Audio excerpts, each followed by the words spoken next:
Bueno, bienvenidos de regreso. Esta tarde tenemos nuestra última sesión y vamos a comenzar nuestro estudio en la página 103.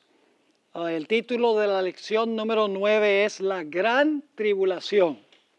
No vamos a poder terminar este tema en el tiempo que disponemos ahora, pero si no alcanzamos a terminar, vamos a concluir en la sesión de mañana en la tarde. Y vamos a ver cómo nos va. Si podemos avanzar rápido, tal vez terminemos, pero no creo que sea así. Bien, en la página 103 vamos a encontrar que hubo dos periodos de tribulación. Y ustedes dicen, ¿cómo que hay dos periodos de tribulación? Bueno, vamos a leer primero una cita que encontramos en el Conflicto de los Siglos, página 600, a donde la hermana White compara la experiencia de la ciudad de Jerusalén en el año 70 y lo que va a ocurrir al final de la historia. Dice allí en el Conflicto de los Siglos, página 600, el mundo entero en el futuro será envuelto en una ruina más espantosa que la que cayó antiguamente sobre Jerusalén. Así que ustedes notan aquí que hay dos momentos de tiempo que se mencionan.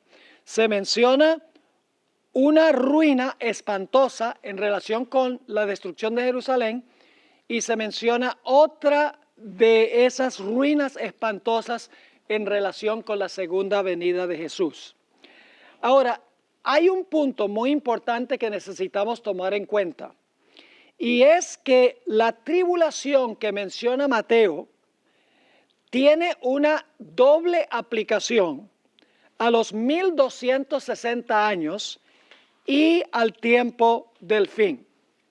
Ahora quiero explicar qué es lo que quiero decir con esto, porque ustedes dicen, bueno, entonces tiene una triple aplicación, porque se aplica a la destrucción de Jerusalén, se aplica a los 1260 años y luego entonces se aplica a la crisis final. ¿Eso no serían tres aplicaciones? En realidad no, porque vamos a encontrar que el periodo futuro en realidad es una continuación de la tribulación que transcurrió durante los 1260 años. Es decir, no debemos mirar los 1260 años y el cumplimiento final de la tribulación como dos etapas distintas, sino la etapa antes de la segunda venida es una continuación de la etapa que transpiró durante los 1260 años. Vamos a notar eso en varios puntos que tenemos aquí en el manual. La bestia de Apocalipsis 13 tiene dos periodos durante los cuales oprime al pueblo de Dios. Porque dice que la bestia persiguió al pueblo de Dios ¿por cuánto tiempo? Por 42 meses, que es lo mismo que 1260 años. Pero luego dice que tuvo una herida mortal, ¿cierto? Pero luego su herida mortal es sanada y va a ser otra vez en el futuro lo que hizo ¿cuándo?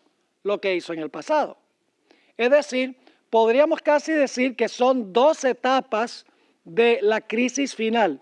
1260 años, este poder persiguió al pueblo de Dios, se suspendió cuando recibió una herida mortal, pero reanudará la tribulación cuando la herida mortal sea sanada. Va a continuar, en otras palabras, la persecución. ¿Me están entendiendo lo que estoy diciendo?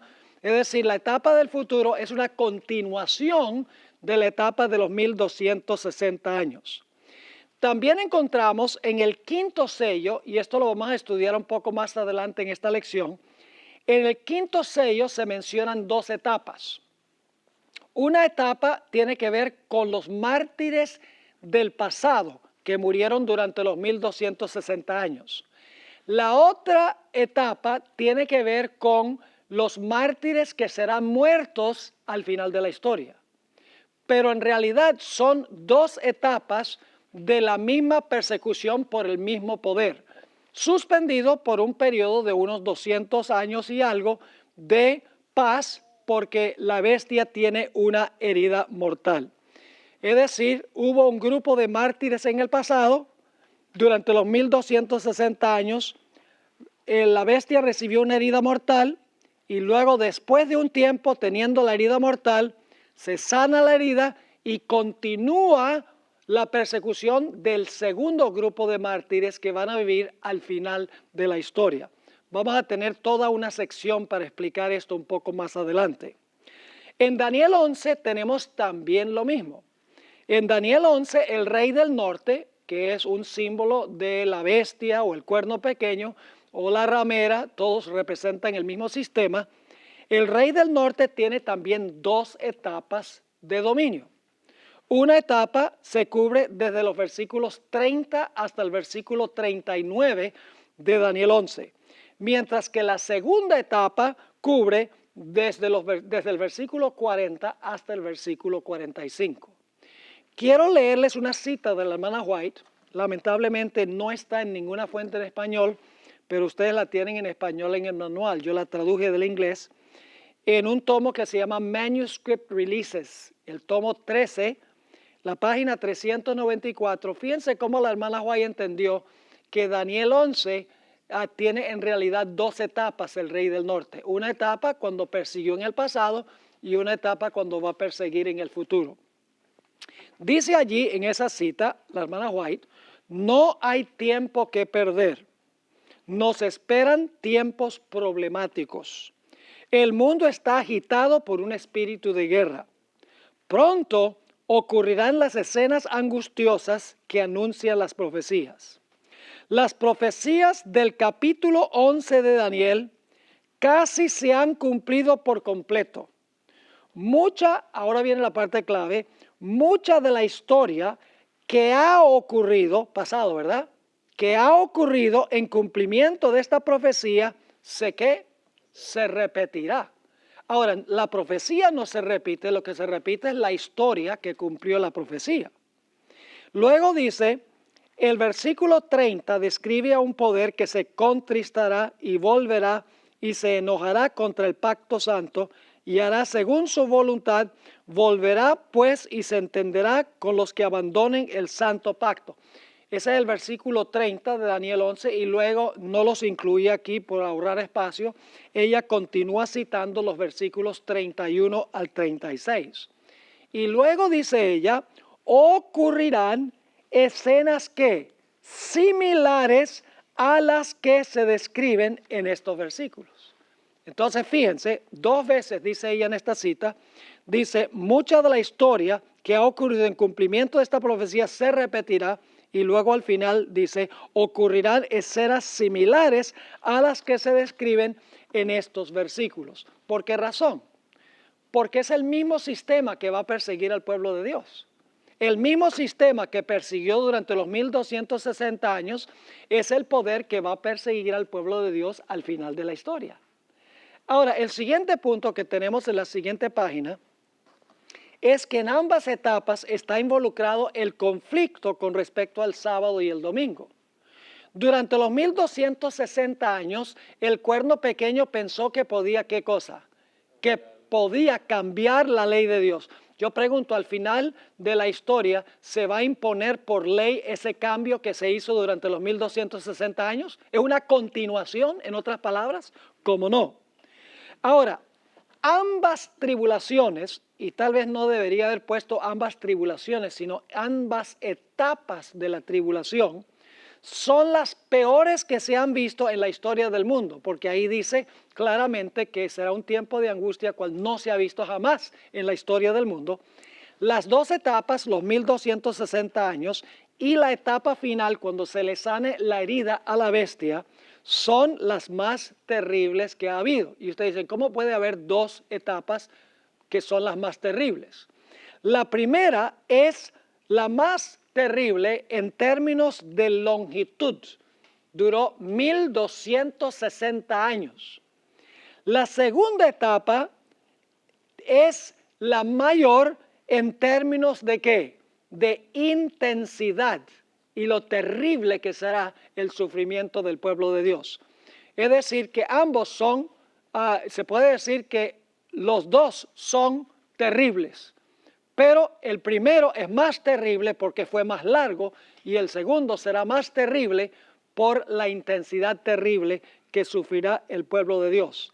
Ahora, un último punto en cuanto a estas dos etapas de esta tribulación, y es que al concluir las dos etapas de la tribulación, hay señales en el sol, la luna y las estrellas. Es decir, cuando están por terminar los 1260 años, hay señales en el sol, la luna y las estrellas. Cuando está por terminar la persecución final del pueblo de Dios, habrá señales en el sol, la luna y las estrellas, anunciando que la persecución del pueblo de Dios está llegando a su fin. Eso lo vamos a estudiar cuidadosamente un poco más adelante. Ahora lo que quiero que hagan es que capten el cuadro. Ahora, vamos a repasar la secuencia de eventos de Mateo 24. Y esto lo hemos estudiado, así que será más bien fácil. Habrá guerras y desastres. Se culpará al pueblo de Dios. El pueblo de Dios recibirá el poder del Espíritu Santo. Predicarán el fuerte clamor ante reyes y gobernantes. Luego se colocará la abominación asoladora, que significa la ley dominical, que va a llevar finalmente a la desolación o la asolación. Y cuando se ponga la abominación asoladora, algunos van a ver la señal y van a huir, otros se van a quedar. Es decir, va a haber una división, una separación entre los fieles y los infieles. Un grupo va a permanecer en las grandes ciudades y el otro grupo que va a hacer va a huir cuando vea la señal y se van a salvar. La abominación asoladora equivale a la marca de la bestia. Ambos tienen que ver con el sol y ambos constituyen la prueba final que separará a los justos de los injustos. Yo pregunto, ¿la abominación asoladora cuando iba a ser destruida Jerusalén causó una división entre los fieles y los infieles? ¿Los fieles cuando vieron la señal salieron? ¿Cómo no? Al final de la historia, el sello de Dios y la marca de la bestia va a separar a los fieles de los infieles. ¿Cómo no? Los fieles van a huir como huyeron los fieles de Jerusalén antes del año 70. ¿Cómo no? Y luego dice que el pueblo de Dios huye y entonces ni un solo hijo de Dios perece en el tiempo de angustia. Y finalmente el pueblo de Dios es librado de sus enemigos y viene la resurrección a la segunda venida de Jesús. Esa es la secuencia que tenemos nosotros en Mateo, el capítulo 24.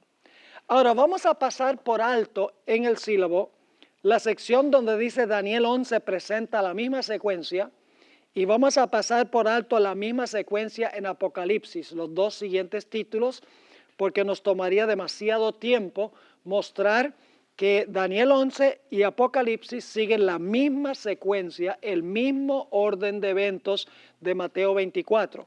Ustedes pueden estudiar con detenimiento estas dos secciones porque lo tienen ahí en el sílabo. Lo que quiero ahora es ir a la sección que dice dos etapas de tribulación. Vamos a leer Mateo 24, 21, donde inmediatamente después de decir, orad que vuestra huida no sea en invierno ni en sábado, entonces ahora habla de la gran tribulación. Dice, porque habrá entonces gran tribulación, cual no la ha habido desde el principio del mundo hasta ahora, ni la habrá. La peor tribulación en toda la historia del planeta Tierra. Pero como yo les mencioné, esta tribulación se divide en dos etapas. Los 1260 años y el periodo cuando se le sane a la bestia la herida mortal. Voy a leer del deseado de todas las gentes, página 584, para que ustedes vean cómo se cumplió esto en el pasado, la etapa pasada. Dice allí, en el deseado, página 584, habrá entonces, y fíjense que está citando Mateo 24, habrá entonces grande aflicción, dijo, cual no fue desde el principio del mundo hasta ahora ni será. Y si aquellos días no fuesen acortados, ninguna carne sería salva, mas por causa de los escogidos, aquellos días serán acortados. Ahora, ¿a qué tiempo aplica la hermana White estos versículos? Noten, durante más de 1000 años, fíjense la cantidad de tiempo, nunca va a haber una tribulación como esta en términos de ¿qué? De longitud de tiempo. Durante más de 1000 años iba a imperar contra los seguidores de Cristo una persecución como el mundo nunca la había conocido antes. Millones y millones de sus fieles testigos iban a ser ¿qué? Muertos. Si Dios no hubiese extendido la mano para preservar a su pueblo, todos habrían perecido. Mas por causa de los escogidos, dijo, aquellos días serán ¿qué? Acortados. Pero quiero que noten que la hermana White también aplica esta profecía al futuro. Entonces usted dice, ¿cómo puede la gran tribulación aplicarse a los 1260 años y también al futuro? La razón es muy sencilla. La misma bestia es la que persigue en el pasado y va a perseguir en el futuro. En el futuro, sencillamente continúa la persecución del pasado. ¿Me están entendiendo el punto? Ahora, noten lo que dice la sierva del Señor en la Review and Herald, noviembre 22, 1892. Dice ella, debemos reconocer que los juicios de Dios están a punto de caer. Esto es futuro, ¿sí o no? Desde cuando ella está escribiendo. Debemos reconocer que los juicios de Dios están a punto de caer sobre la tierra y que es nuestro deber presentarle con gran fervor al pueblo la advertencia que el Señor nos ha encomendado. Y ahora viene ¿qué versículo? El que acabamos de notar que se aplicó al pasado. Porque habrá entonces gran tribulación, cual no la ha habido desde el principio del mundo hasta ahora, ni la habrá. Así que ese versículo se aplica a dos etapas de la tribulación, ¿sí o no? Una etapa pasada y una etapa futura, pero la etapa futura es una continuación de la etapa anterior, pero con un periodo de reposo y de paz entre una etapa y la otra.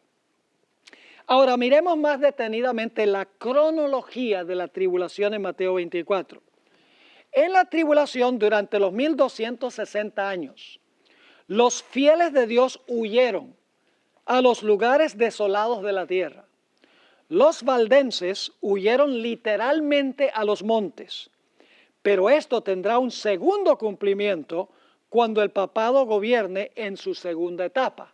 Ahora vamos a leer del Conflicto de los Siglos, página 610, para que ustedes vean la primera etapa de esta tribulación donde el pueblo de Dios tuvo que huir, como dice en Mateo 24.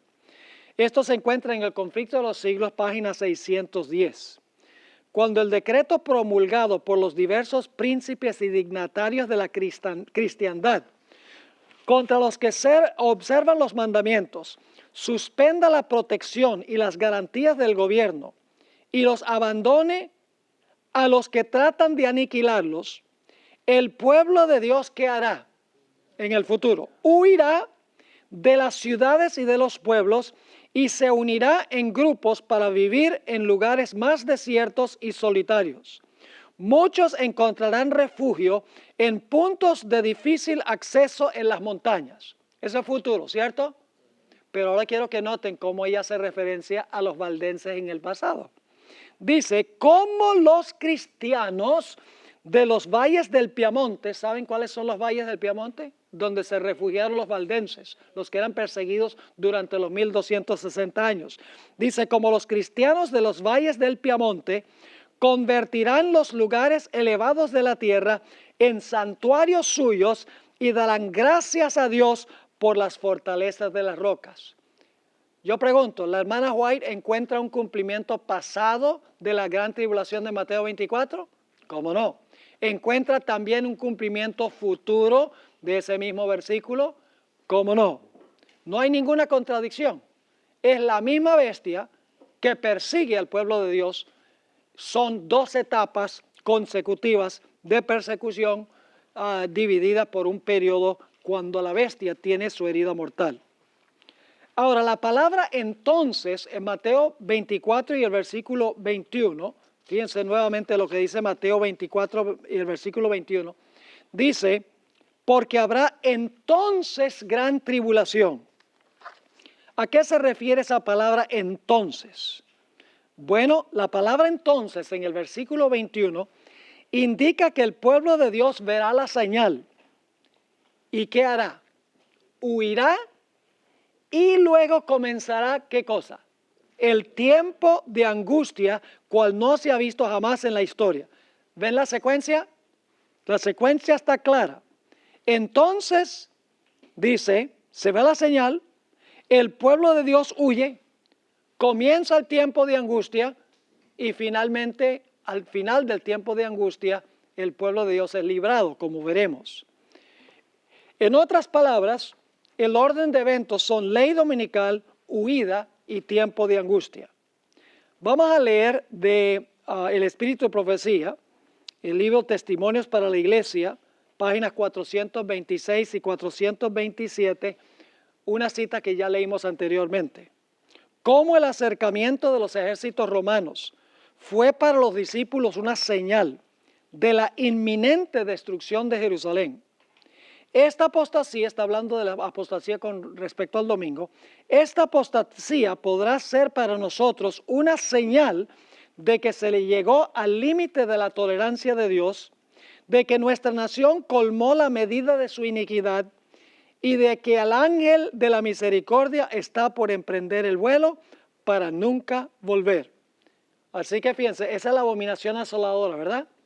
¿Qué viene inmediatamente después de la abominación asoladora? Dice, los hijos de Dios se verán entonces, ¿qué cosa? Sumidos en aquellas escenas de aflicción y angustia, ¿de quién? De Jacob. ¿Ven la secuencia de eventos que tenemos? La abominación asoladora se pone, el pueblo de Dios huye, viene el tiempo de angustia y luego entonces el pueblo de Dios será libertado. Noten también el conflicto de los siglos, página 619.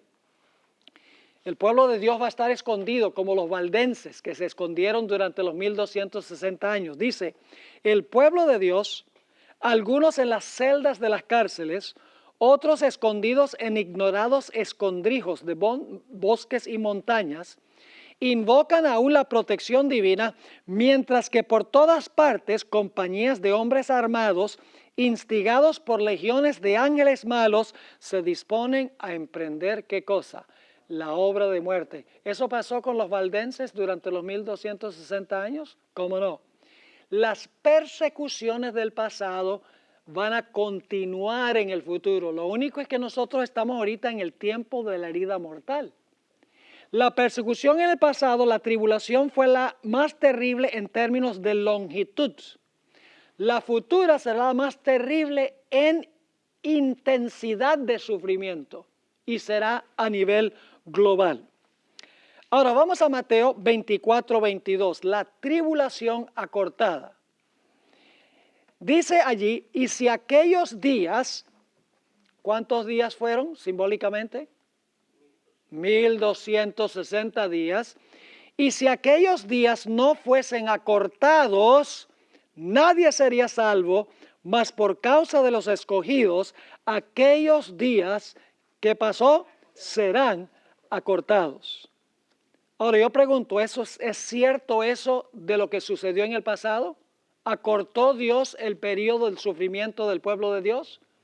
Sí, la persecución terminó antes que concluyeran los 1260 años.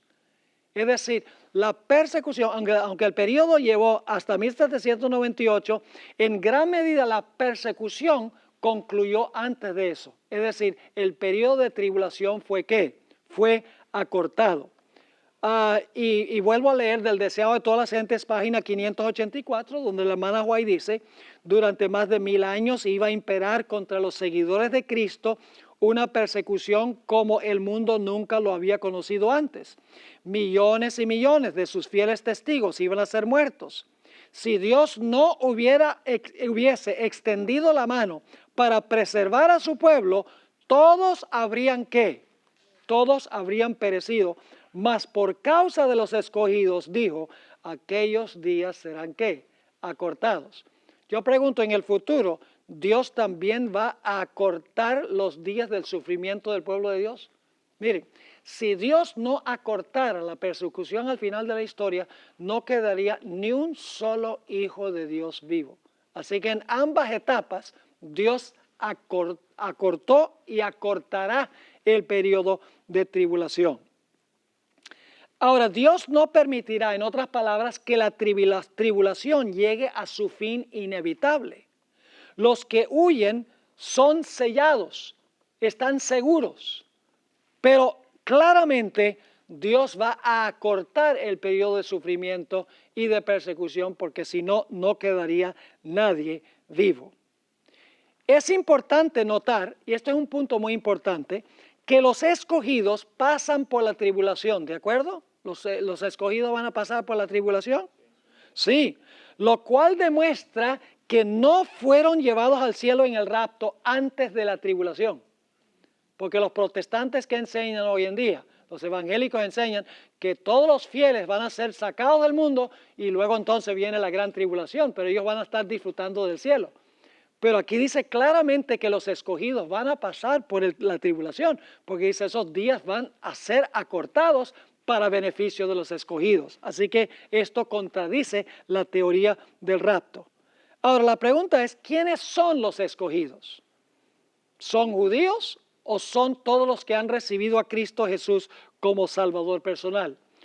Esto ya lo hemos estudiado, ustedes pueden leer 1 de Pedro 2:9, Colosenses 3:12, Apocalipsis 17:14 y el texto pasaje clave, Romanos 8:31-35, donde dice que los escogidos son los que han recibido a Cristo Jesús como Salvador personal. Son judíos espirituales, no son judíos literales. Ahora, noten otro punto importante que demuestra que los escogidos van a pasar por la tribulación. Son los cristianos los que van a pasar por la tribulación. Dios no se los va a llevar al cielo antes de la tribulación. En Mateo 24, 30 y 31, se nos dice que cuando Jesús venga por segunda vez, reunirá a sus escogidos de los 4 ángulos de la tierra. Ahora, si los escogidos ya estuvieran en el cielo, no sería necesario reunirlos a la segunda venida. Esto demuestra que los escogidos pasaron por la tribulación y serán reunidos cuando Cristo venga. ¿Están entendiendo ese punto? Muy importante.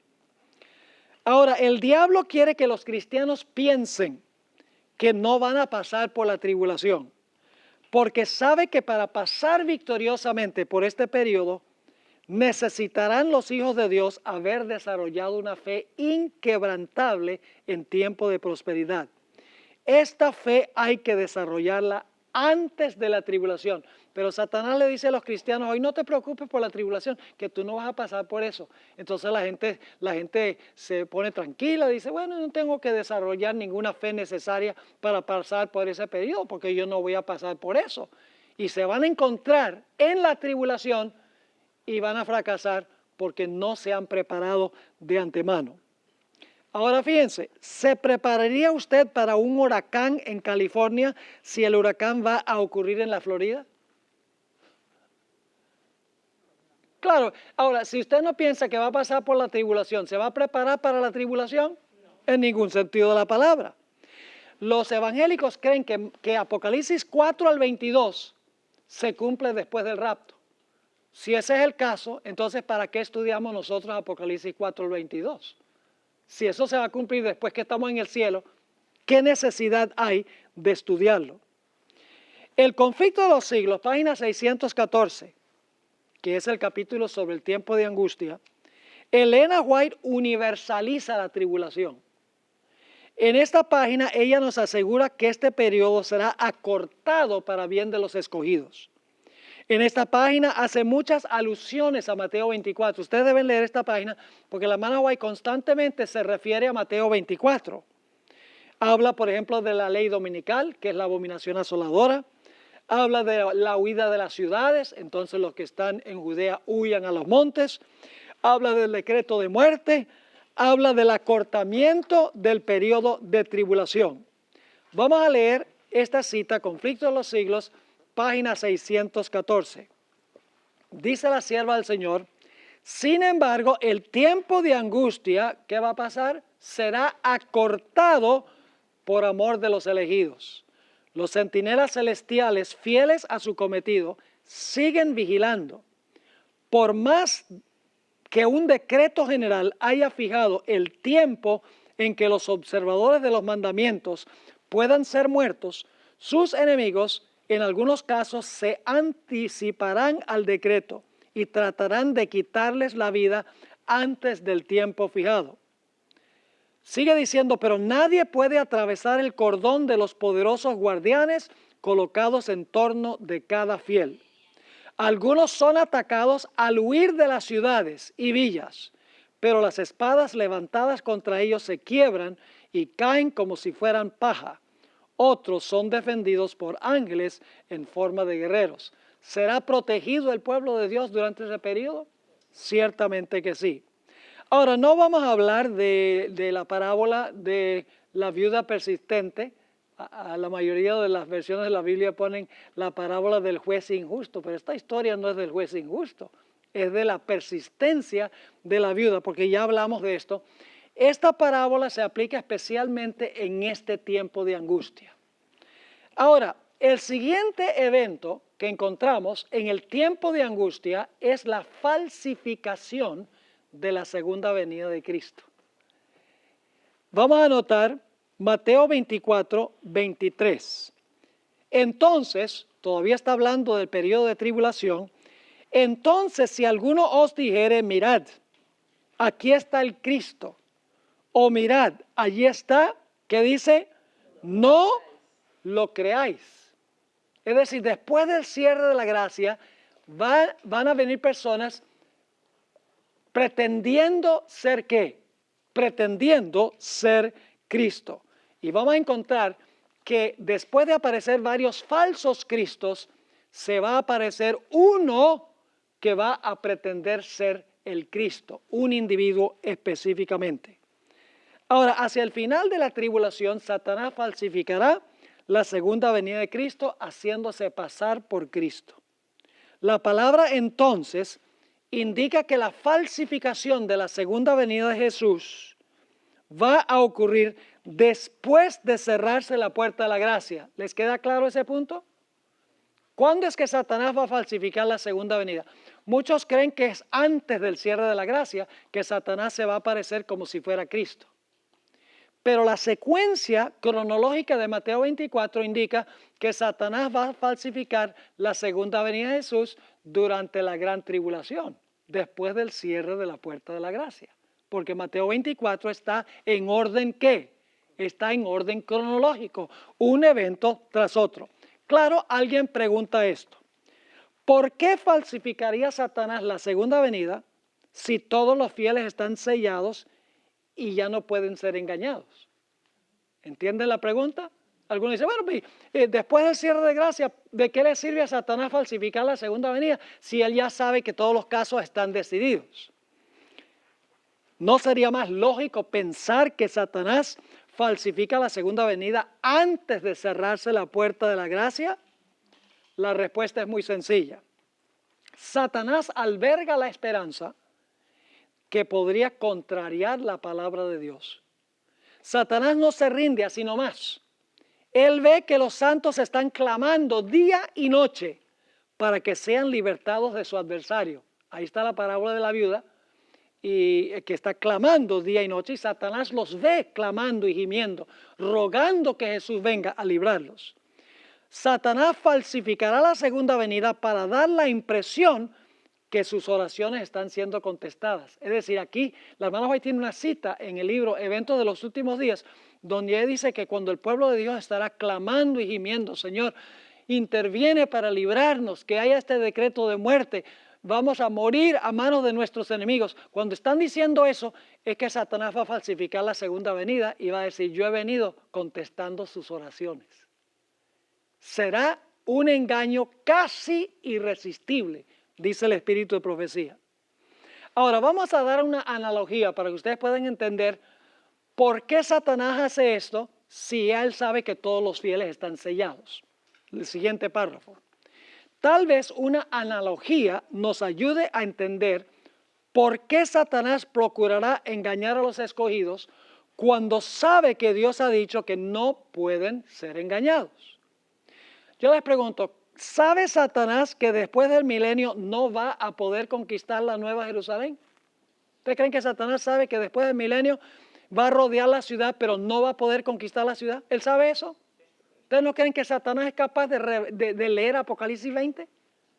Donde dice que va a rodear la ciudad, pero va a descender fuego del cielo que va a consumir a los impíos. ¿Satanás sabe que él no va a poder con la ciudad? Claro, entonces ¿por qué se va a preparar para atacarla? Porque el diablo es el diablo. El diablo dice, mire, somos millones y millones, los que están en la ciudad son pocos. Yo sé que Apocalipsis 20 dice que no voy a prevalecer, pero quién sabe, de pronto puedo contrariar la palabra de Dios. El diablo es diablo y no se va a rendir así nomás. Ahora, notemos Mateo 24, versículo 24 y versículo 26. Primero aparecen falsos cristos y falsos profetas, pero luego se va a aparecer uno, que es la falsificación de la segunda venida. Dice Mateo 24 y el versículo 24. Porque se levantarán falsos cristos y falsos profetas y harán grandes señales y prodigios, de tal manera que engañarán, si fuere posible, a los escogidos, aún a los escogidos. Y ahora fíjense, en español, lamentablemente, la traducción no capta esto, pero en el griego sí está. Así que si os dijeren, mirad, Él está en el desierto.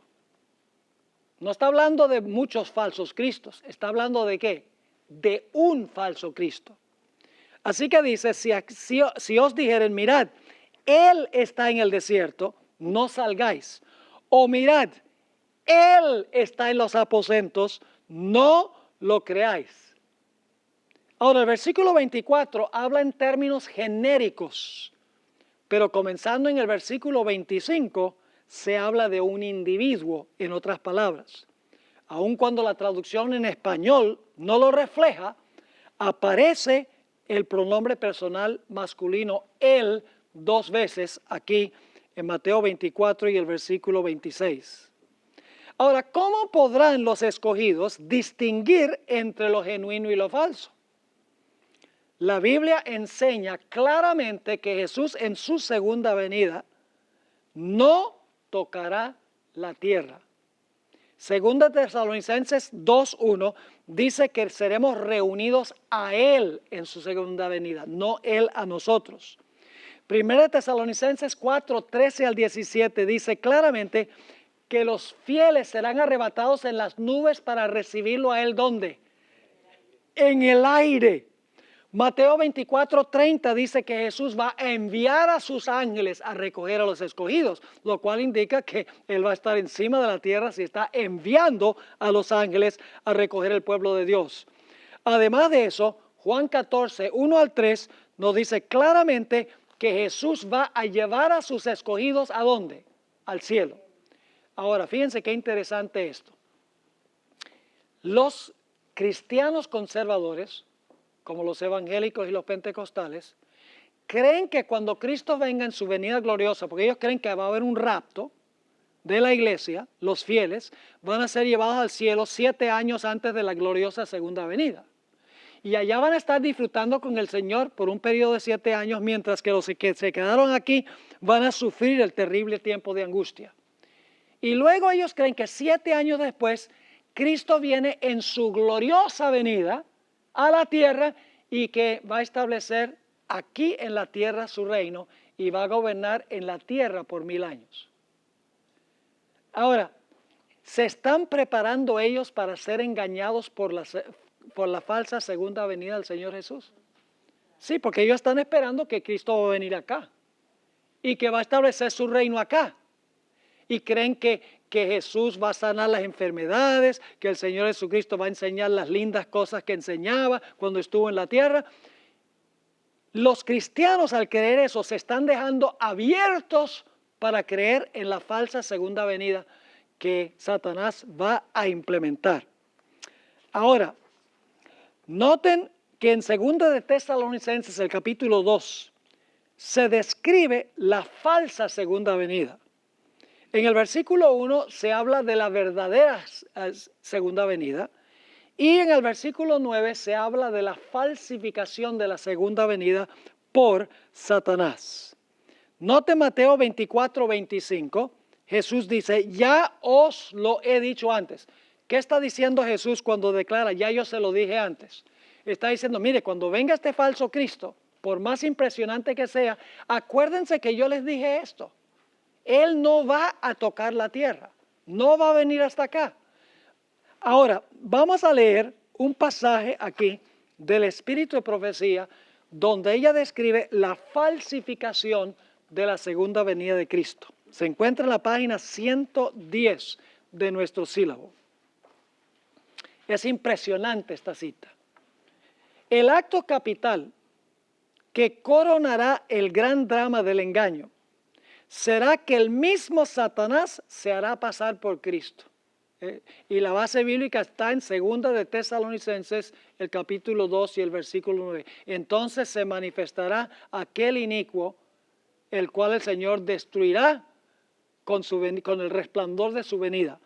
Note lo que sigue diciendo. Hace mucho que la iglesia profesa esperar el advenimiento del Salvador como consumación de sus esperanzas. Pues bien, el gran engañador aparentará que Cristo ha venido en diferentes partes de la tierra. ¿En contraste con qué? ¿Qué dijo Jesús? Todo ojo lo verá. Pero aquí dice, en diferentes partes de la tierra, Satanás se manifestará a los hombres como ser majestuoso de un brillo deslumbrador, parecido a la descripción que del Hijo de Dios da San Juan en Apocalipsis, el capítulo 1. Es decir, Satanás va a poder falsificar cómo parece Jesús en su segunda venida. Sigue diciendo aquí, la gloria que le rodee superará cuanto hayan visto los ojos de los mortales.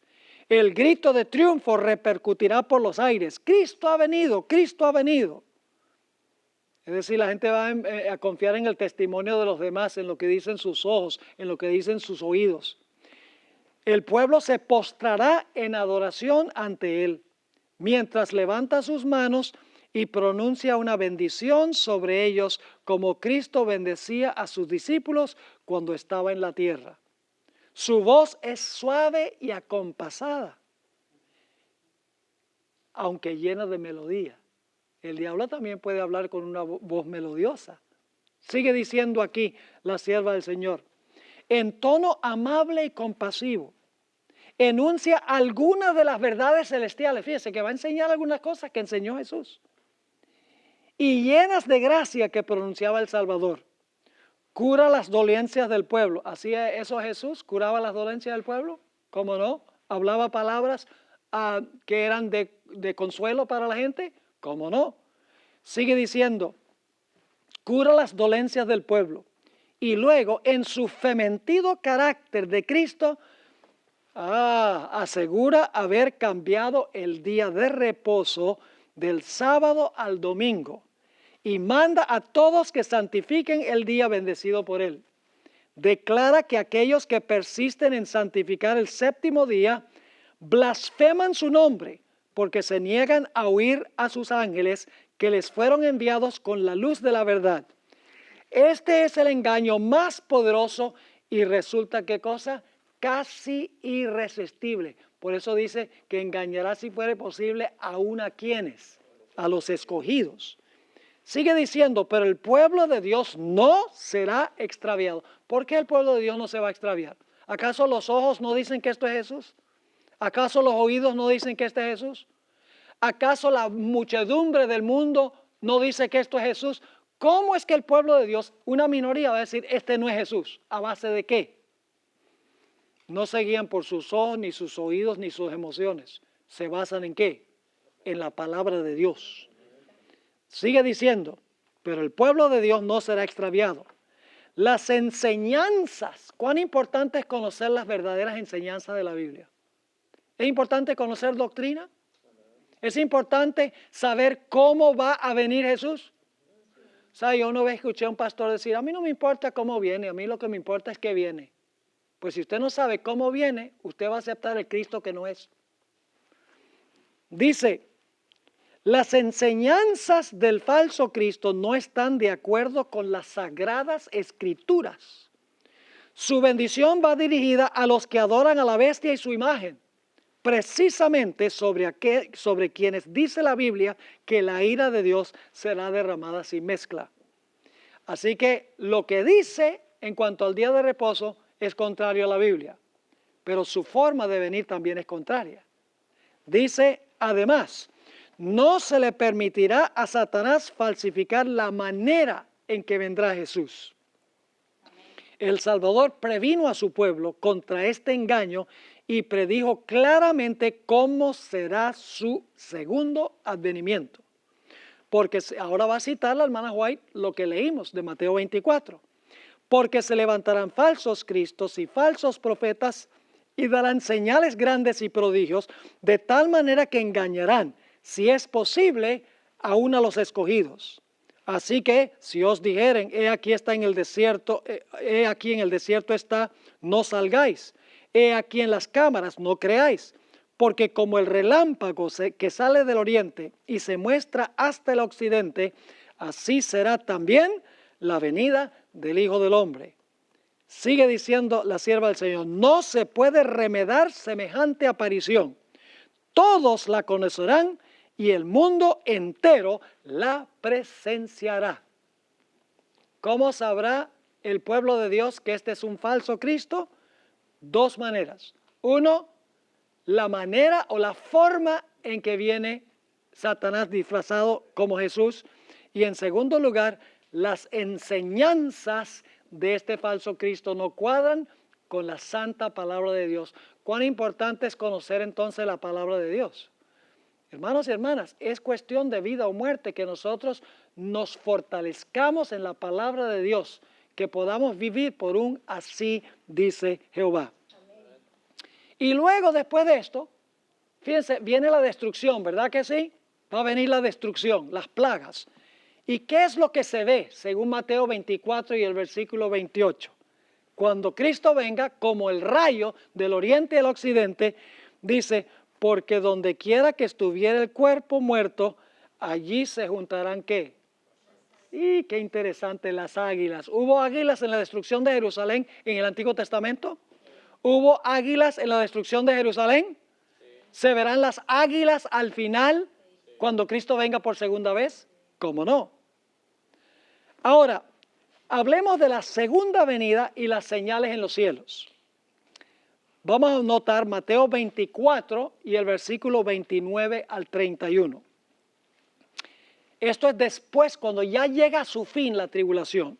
Dice, e inmediatamente después de la tribulación de aquellos días, el sol se oscurecerá y la luna no dará su resplandor y las estrellas caerán del cielo y las potencias de los cielos serán conmovidas. Todavía no es la segunda venida.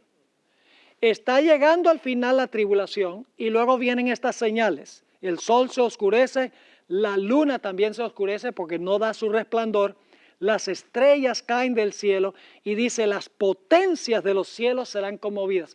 Vamos a encontrar que las potencias de los cielos, the powers of the heavens en inglés, son el sol y la luna.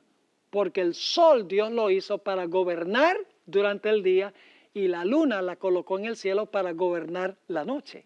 Dicen en Génesis 1 y el versículo 16. Y ahora noten, primero viene sol, luna y estrellas, las señales, y entonces dice, y entonces aparecerá la señal del Hijo del Hombre en el cielo.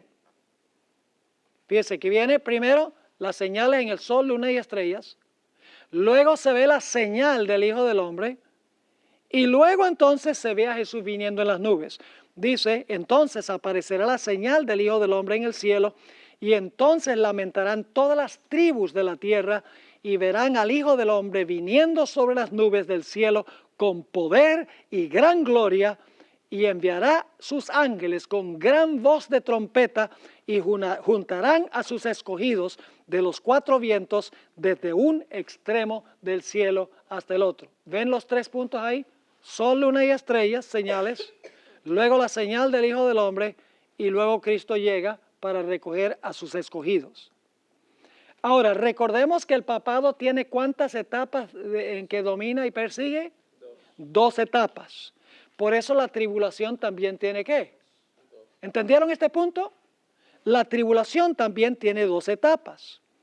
Ahora, las señales en los cielos anunciaron que el cautiverio del pueblo de Dios estaba a punto de concluir al terminar los 1260 años. Ustedes recuerdan que hubo señales que indicaban que iba a caer el papado y que el pueblo de Dios iba a ser librado de su persecución durante los 1260 años. ¿Recuerdan en qué años fue que sucedió esto? Hubo un gran terremoto en 1755, el terremoto de Lisboa. Luego el sol se oscureció en 1780. La luna se vio como sangre esa misma noche en que el sol se oscureció. Y en 1833, ¿qué pasó? Las estrellas cayeron del cielo. Ahora necesitamos entender cómo se relacionan estas señales con lo que leímos en Mateo 24, el sol se oscurecerá, la luna no dará su lumbre y caerán las estrellas del cielo. Y eso vamos a hablar. Ahora, las señales en los cielos anunciaron que el cautiverio del pueblo de Dios estaba a punto de concluir al terminar los 1260 años. Pero las señales en los cuerpos celestes también anunciarán en el futuro el fin del cautiverio del pueblo de Dios en la gran angustia final. Es decir, hubo un cumplimiento parcial en 1755, 1780 y 1833. Estas señales demostraron que la primera etapa de la tribulación estaba ¿qué? Llegando a su fin. ¿Están entendiendo lo que estamos diciendo? Alguno preguntará, ¿cómo pueden señales que ocurrieron hace más de 200 años ser señales de la pronta venida de Jesús? Esto es siempre algo que le sacan en cara a los adventistas. ¿Cómo dice usted que un terremoto en 1755 y un oscurecimiento del sol y la luna en sangre en 1780 y la caída de las estrellas en 1833 son señales de la pronta venida de Jesús si estamos ya en el año 2016? La gente cada rato saca esto. Pero es que las señales en el sol, la luna y las estrellas en 1780 y 1833 no eran solo para anunciar que estaba comenzando el tiempo del fin, sino que eran un anuncio de que iba a concluir el primer periodo de tribulación e iba a comenzar el tiempo del fin. Ahora, aquí viene un punto importante. En Apocalipsis 6, 12 y 13, dice que la luna se tornó como sangre, pero en Mateo 24, 29 dice que la luna se ¿qué? La luna se oscureció. ¿Es la misma señal esa? ¿Es lo mismo oscurecerse la luna que la luna verse como sangre? No, no es la misma señal. Técnicamente las señales de Apocalipsis 6, 12 y 13 no son las mismas de Mateo 24, 29. Las de Mateo 24, 29, ¿recuerdan que lo leímos? El sol se oscurece, la luna no da su lumbre y las estrellas caen del cielo. Esas señales se cumplieron en 1780 y 1833. No se cumplieron en 1780 y 1833. Esas señales en el sol, la luna y las estrellas.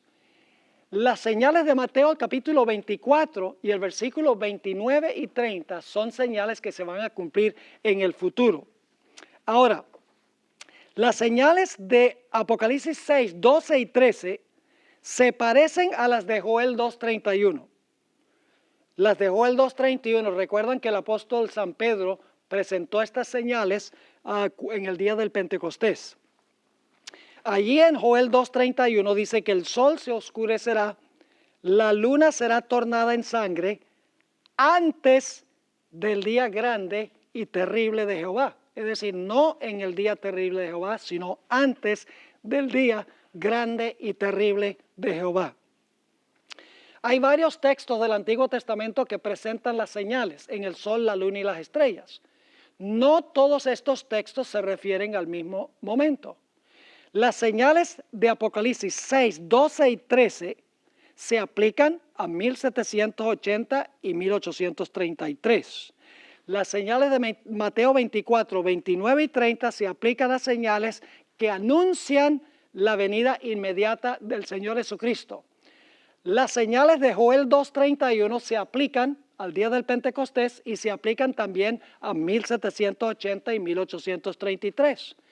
Pero las señales que se mencionan en los otros textos del Antiguo Testamento, donde habla del sol, la luna y las estrellas, se aplican a eventos que se realizan inmediatamente antes de la segunda venida de Cristo Jesús.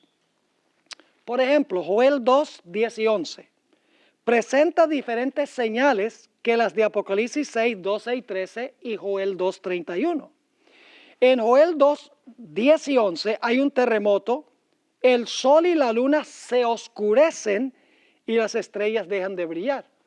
¿Es diferente eso que lo que encontramos en Mateo 24? Mateo 24 dice ¿qué cosa?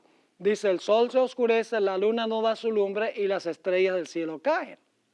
Pero estas señales en Joel 2 dice que el sol y la luna se oscurecen y las estrellas dejan de brillar. No son las mismas señales.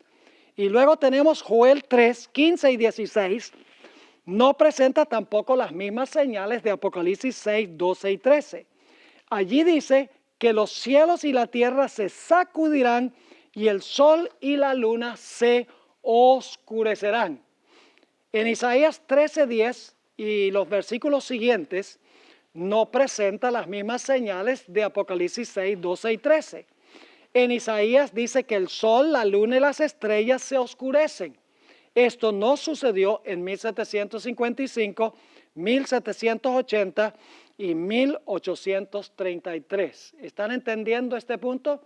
En otras palabras, hay dos grupos de señales en el sol, la luna y las estrellas. Un grupo se cumplió en 1780 y 1833.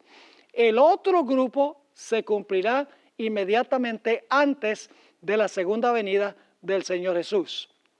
Quiero animarles a que repasen en el tiempo libre que tenemos hasta mañana estas dos páginas, la página 111 y la página 112, lean todos esos versículos para que vean que no son las mismas señales, porque vamos a necesitar entender esto para la siguiente sección en la página 113 sobre el quinto sello y Mateo 24.